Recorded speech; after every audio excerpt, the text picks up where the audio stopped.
నమస్తే. నిన్న వైసీపీ కేంద్ర కార్యాలయం నుంచి అధికారికంగా ఒక లెటర్ రిలీజ్ అయిందండి.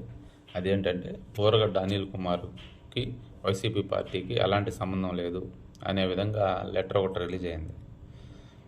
గతంలో ఆ బోరగడ్డ అనిల్ కుమార్ అనే వ్యక్తి చంద్రబాబు నాయుడు గారి కుటుంబాన్ని, పవన్ కళ్యాణ్ గారి కుటుంబాన్ని, చిరంజీవి గారిని వాళ్ళనైతే మరీ దారుణంగా ఇళ్లలో ఆడవాళ్ళని, చిన్న పిల్లలను కూడా నోటుకొచ్చినట్టు మాట్లాడటం జరిగింది. అవన్నీ అందరికీ తెలిసిన విషయాలే.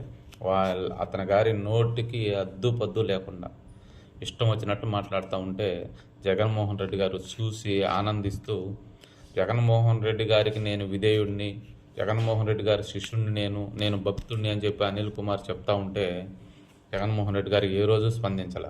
ఎందుకంటే మనల్ని కాదు కదా, మన అపోజిషన్ వాళ్ళని, అవతల వాళ్ళని తిడుతుంటే మనం ఆనందంగా ఉండొచ్చు అనేసి చెవులకి వినసొంపుగా ఉండి ఏమీ మాట్లాడలేదు. ఎన్నో సభల్లో పాల్గొన్నారు జగన్మోహన్ రెడ్డి గారు. వైసీపీ పార్టీకి సంబంధించిన సభల్లో ఎన్నోసార్లు ఫోటోలు దిగున్నారు. అలాంటి వ్యక్తి ఈ మధ్య కూటమి ప్రభుత్వం వచ్చిన తర్వాత జైల్లో అరెస్ట్ చేయడం జరిగింది. ఆయన జైలు నుంచి రిలీజ్ అయ్యి బెయిల్ మీద బయటకు వచ్చి కొన్ని ఇంటర్వ్యూలు ఇస్తూ ఉన్నాడు ఈ మధ్యకాలంలో. ఆ ఇంటర్వ్యూల్లో ఒక వ్యక్తి అడిగాడు అనమాట, మీకు వైసీపీ పార్టీకి సంబంధం లేదని అధికార ప్రతినిధి వెంకటరెడ్డి చెప్పాడు కదా అనేసి.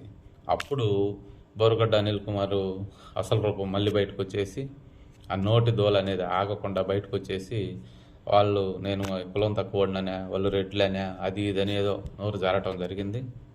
జారటం అంటే కాదు, అతనికి అలవాటే కాబట్టి అలా మాట్లాడటం జరిగింది.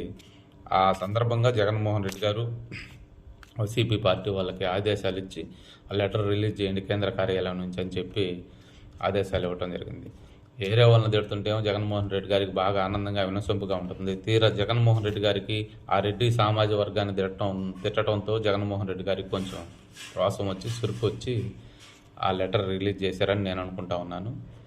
ఎనీహౌ, జగన్మోహన్ రెడ్డి గారు ఇలాంటివి బోరగడ్డ అనిల్ కుమార్ అనే ఇలాంటి వ్యక్తి రాజకీయాల్లో ఉండటం మంచిది కాదు. ఇప్పటికైనా మీరు తెలుసుకొని, అతని వల్ల మీ పార్టీకి ఎంత డ్యామేజ్ అవుతుందో చాలా లేటుగా తెలుసుకున్నారు.